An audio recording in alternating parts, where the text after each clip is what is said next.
Hello guys. So Real মাদ্রিদের প্রথম ম্যাচে এমবাপ্পের প্রথম গোল। সো দুর্দান্ত তার পারফরমেন্স, সাথে ভিনিসিয়াস জুনিয়র যার অনেকটা অবদান ছিল এই গোলের পিছনে। আর এমবাপ্পে যেরকমভাবে স্পেস দিচ্ছিল ভিনিসিয়াস জুনিয়রকে, ভিনিসিয়াস জুনিয়র যেরকমভাবে স্পেস দিচ্ছিল এমবাপ্পেকে, যেরকম একটা লেফট উইঙ্গের সাইডে যে প্রবলেমটার কথা আগে আলোচনা করা হয়েছিল, বাট সেটা অনেকটা ওরা নিজেরাই সমাধান করছে।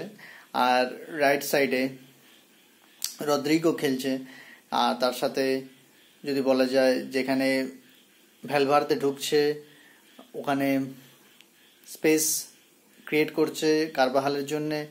তো ব্যাপারটা এরকম অ্যাটাকিং সাইড আর এত সুন্দর খেলা, কিন্তু রিয়াল মাদ্রিদের প্রথম ম্যাচ থেকেই এটা একটা আনএক্সপেক্টেড ছিল। আটলান্টার কাছে কোনো অপশানই ছিল না যে তারা কিভাবে এই অ্যাটাককে রুখতে পারে। তো উয়েফা সুপার কাপ খুবই ইজিভাবে জিতে গেল রিয়াল মাদ্রিদ।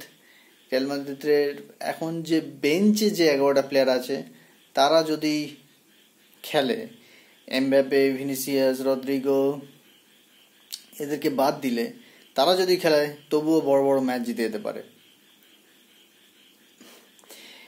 তো দেখে তো ভীষণ ভালো লাগছে যে রিয়াল মাদ্রিদ পুরানো সেই বিবিসি, বেল, বেনজিমা, ক্রিস্টিয়ানো আর তার থেকেও টাফ লাইন আপ যেন দেখাচ্ছে। বাট তারা তো অলরেডি লেজেন্ড হয়ে গিয়েছে। তারা তারা নিজেদেরকে প্রুভ করেছে যে তারা কত বড় প্লেয়ার ছিল। তো বড় বড় ম্যাচে তারা স্কোর করেছে, চ্যাম্পিয়ন্স লিগ জিতিয়েছে। এদের এখন সময় এরাও নিজেদেরকে যেন ওই লেভেলে প্রুভ করতে পারে। তো দুর্দান্ত। এখানে প্রশ্ন কি এমবাপ্পে প্রথম মরশুমে 50টা গোল করতে পারবে লা লিগায়, সেটাই দেখার।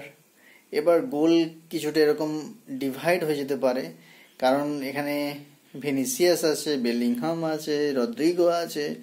তো মেবি যে গোল ভিনিসিয়াস পাচ্ছিল 30টা বলো, 32টা বলো, বা বেলিংহাম পাচ্ছিল 27টা 25টা, তো এটা অবভিয়াসলি কমে যাবে। রদ্রিগো আছে, তো সেক্ষেত্রে অবভিয়াসলি কমে যাবে। বাট অনেকে আরও শুভাকাঙ্ক্ষী যে মেসির 90টা গোলের রেকর্ড, যে 91টা একটা সিঙ্গেল ক্যালেন্ডার ইয়ারে যে গোলটা রয়েছে একটা মরশুমে, সেটা ও ভাঙবে। Nothing is impossible, let's see. পরের ম্যাচ মনে হচ্ছে সোমবার আছে, দেখা যাক কি হয়। Thank you.